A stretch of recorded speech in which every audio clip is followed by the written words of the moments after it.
Ah, imperativo, o socialismo nunca funcionou. Ah, é só ver a Venezuela lá se deu certo. E a Coreia do Norte, olha o estado que ela tá. Vai pra Cuba então! Capitalismo gera tecnologia. Se não fosse o capitalismo, o fulano não tava na posição do emprego lá que ele tá hoje. Vou responder nesse vídeo todos esses comentários feitos no vídeo da diferença lá do socialismo e do capitalismo. Mas saibam desde já, o comunismo nunca funcionou. Mas o socialismo, o socialismo... Olá, caro aluno, tudo bem com você? Como vocês estão vendo, o cenário está diferente porque aqui hoje é um vídeo resposta dos comentários que muitos de vocês fizeram nos vídeos sobre sistemas econômicos. Então, se você não viu os dois vídeos anteriores, aqui no card eu montei uma playlist especial a respeito para que você assista antes, senão não vai entender nada da discussão que eu vou propor aqui, ok? E se você já assistiu esse vídeo e tá afim de me classificar aí com mais um professorzinho esquerdista ou um coxinha paga-pau do mercado, aguenta um pouquinho aí. Assista tudo, daí você tira as conclusões a respeito. Mas desde já, ajuda o prof aqui a fazer mais vídeos. Clica no like e inscreva-se se você chegou agora, ok? Partiu, gabarita? Antes de começar, pessoal, eu quero falar aqui que eu tomei um cuidado enorme para produzir o roteiro desse vídeo, inclusive citando as fontes que eu pesquisei para não dar ruim. Vou colocar no link da descrição a bibliografia toda que eu usei. Todos ali são links de artigos que estão disponíveis na rede, gratuitos. Então, se tiver alguma dúvida ou quiser confrontar algum dado, estatística ou pensamento aqui, dá uma olhada lá nas fontes que eu usei. E, claro, fiquem também à vontade para discordar do que eu vou falar, beleza? Essa aula é um pouco mais um complemento da última sobre o capitalismo, socialismo e o comunismo. Que coisa, não? Vamos começar então com as perguntas mais clássicas. Ih, professor, só falou bem do socialismo. E a parte boa do capitalismo? Tá, vamos falar a parte boa então. Mas antes, precisamos entender que nós vivenciamos o capitalismo. Eu, pelo menos, nunca vivenciei outro sistema e confesso que eu gosto de comprar coisas aí. E principalmente de ter dinheiro para comprar. Então, fica a dica. O capitalismo, ele se estabeleceu depois do feudalismo, há uns 300 anos atrás, mais ou menos. Inclusive, ele teve esse nome dado pelo filósofo socialista Karl Marx. Um ponto muito positivo do capitalismo é que ele funciona baseado naquele liberalismo econômico do filósofo Adam Smith. Eu expliquei sobre ele no segundo vídeo sobre o capitalismo e também vai estar no card aqui. O sistema capitalista ele funciona atendendo à demanda, ou seja, se algo falta no mercado, o sistema trata instantaneamente de sanar esse problema. Apesar de que um dia vai ser impossível a gente atender essa demanda que só vem crescendo nos últimos anos. O capitalismo, pessoal, é um sistema justo com quem trabalha. Vou frisar. Com quem trabalha. Quanto mais qualificado for o empregado, mais valioso vai ser seu salário. E claro que tem exceções, como o apadrinhamento, excesso de oportunidades alguns e a exclusão social de outros, e aí vai dar ruim de qualquer jeito. Olha, eu confesso que suei muito para achar essas duas positividades do capitalismo. Mas tudo tem seu lado ruim da moeda, certo? Já foram fazer fofoca. Agora eu quero que vocês pensem comigo. O lado bom do capitalismo é que ele consegue atender a demanda, certo? É claro. Mas como que ele faz isso? Você sabe como o capitalismo faz isso? Não sei. Eu te falo. Ele faz isso, gente, da maneira mais terrível possível.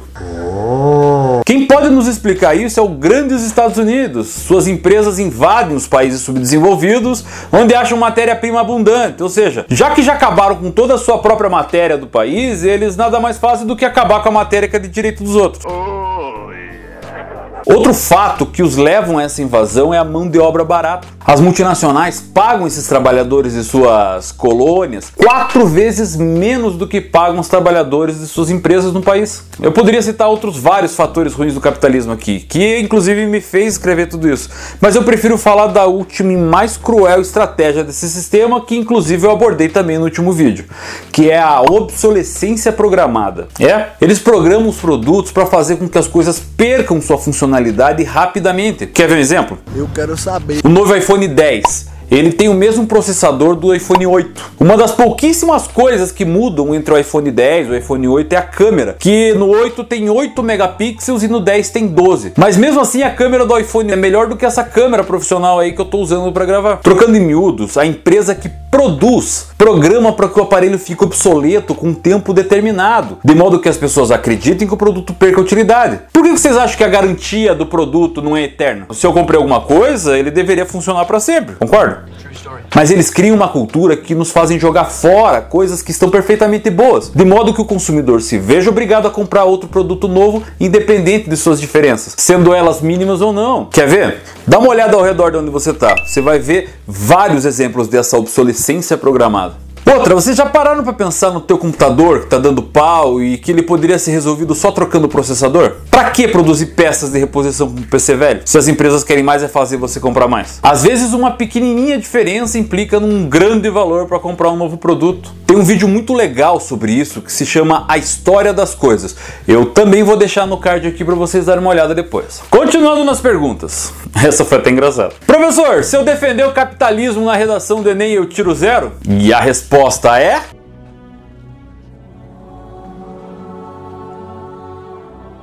não.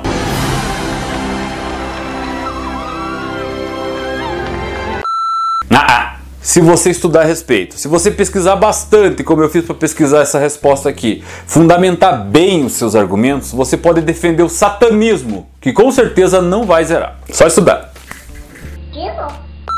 Ah, professor, o comunismo nunca deu certo. Então, meu caro aluno, deixa eu explicar uma coisa para vocês. Eu concordo plenamente com você. O comunismo nunca deu certo. E sabe por quê?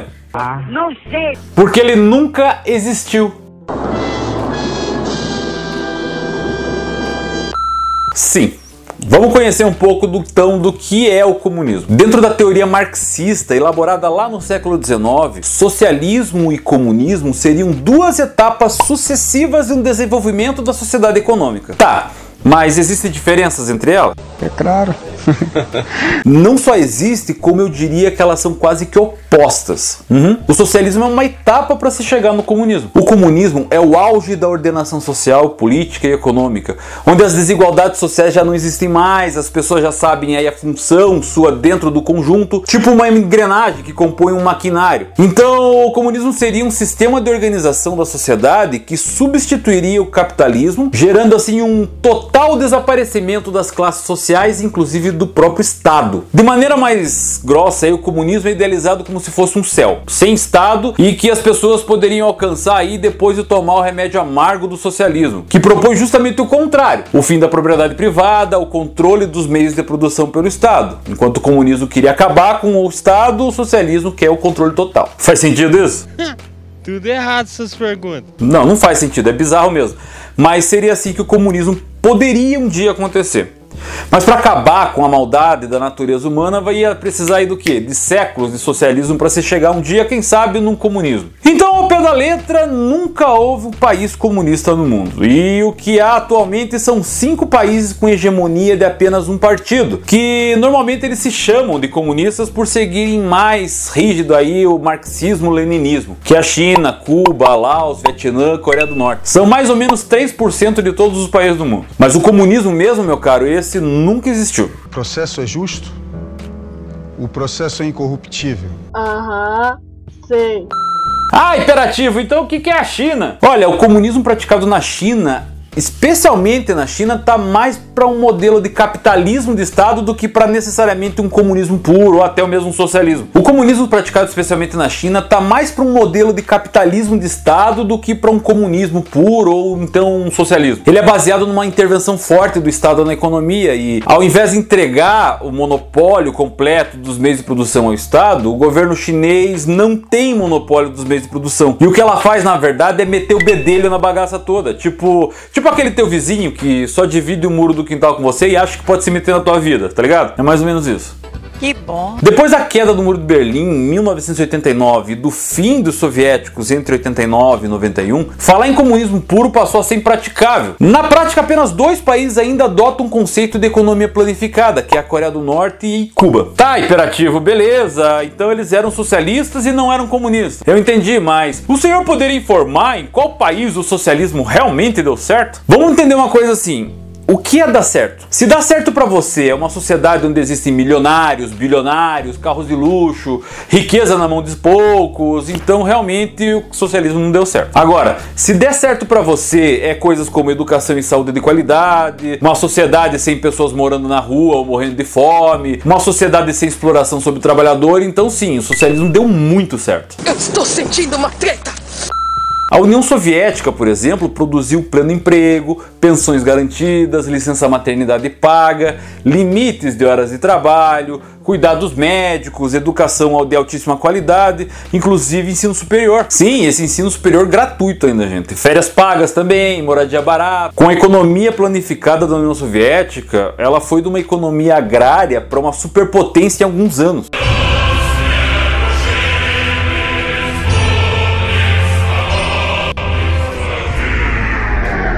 Além disso, os salários eram relativamente medianos. Porém, o preço das mercadorias eram pelo custo da produção, não se tinha muita margem de lucro, era bem pequenininha. Tá, Imperativo, o que isso quer dizer então? Quer dizer que uma mercadoria que, digamos aqui no Brasil, custaria R$2.000, lá custaria na faixa de R$600. Os preços eram bem mais acessíveis e caíam constantemente. A economia soviética, ela cresceu constantemente, pessoal. Ela só parou mesmo nos anos finais da guerra, lá no finalzinho da União Soviética. Daí você pode até me perguntar agora, mas se a União Soviética era tão boa assim, por que ela acabou então? Então, por vários motivos, mas o principal foi o arrego do Mikhail Gorbachev e do seu projeto da perestroika, que traduzido para um português aí bem meia boca com o meu, ele significa reestruturação no sentido econômico. Além de vários conflitos políticos em que as repúblicas soviéticas já não mais se entendiam. Achar que a União Soviética acabou porque o socialismo deu certo é de uma babaquice enorme, gente. Você tá falando sério? Deixando os soviéticos de lado, e já para não ficar só pensando nisso, e partindo para outros, eu posso dizer para você também, meu caro aluno, que Cuba e Coreia do Norte também deram muito certo. Ah, tá de sacanagem, Imperativo!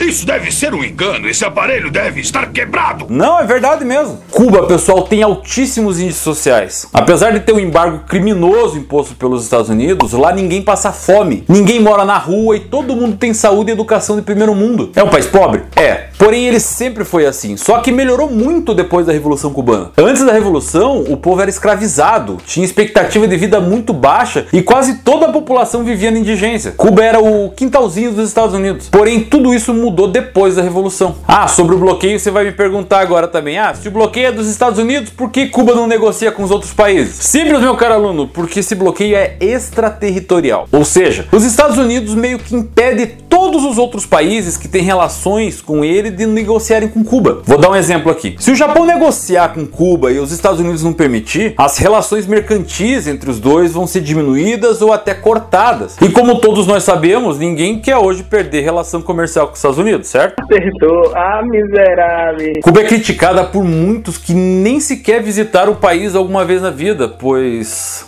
sei lá, vamos criticar pra quê também. Mas dados das organizações aí internacionais como ONU, Unicef, Unesco, Anistia, Médicos Sem Fronteira, eles mostram que Cuba é uma verdadeira potência social, mesmo com esse embargo econômico criminoso que os Estados Unidos impõem. A Coreia do Norte também deu muito certo e, diferente de Cuba, ela se industrializou. Ela conseguiu avanços significativos em vários setores, apesar de receber um bloqueio dos Estados Unidos pior do que aconteceu em Cuba. Mas a Coreia do Norte, ele tem uma boa educação que é semelhante da extinta União Soviética. Assim como na União Soviética, em Cuba, a maioria da população era analfabeta. Depois da Revolução lá da Coreia, o analfabetismo foi erradicado ou até quase erradicado, vamos dizer assim. Além de ótimos índices sociais, a Coreia do Norte também é uma potência militar. Tanto é que os Estados Unidos morrem de medo deles. Essa potência militar que eles formaram acaba garantindo a independência e a soberania da nação. Sim, tem vários testes nucleares lá, mas isso acontece para proteger o país. Eu até falei sobre isso lá no vídeo que eu falei sobre a Coreia do Norte. Ninguém ataca ninguém do nada, assim, apenas.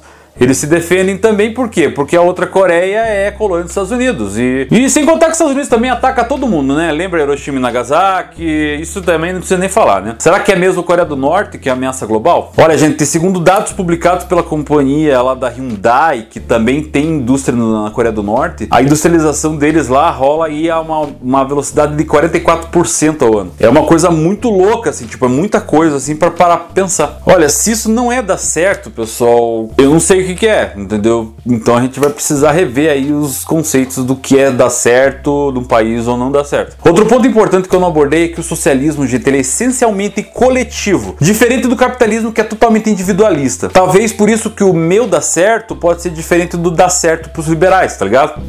E aí, gostaram dessa aula? Então agora é sua vez de imitar. Clica nesse card aqui do lado que eu coloquei na descrição dele, mais um questionário online, lá para você testar o que você aprendeu. Você vai responder as questões que eu já deixei lá na resolução, se você acertou ou errou, beleza? E claro, não esqueça de dar aquele like, se não gostou do vídeo, dá dislike mesmo, se inscreva no canal e chama a galera, chama geral aí para ser aluno, gente, porque é isso que me incentiva a fazer mais aulas para você se dar bem em geografia. Muito obrigado por assistir esse vídeo até aqui. Tchau!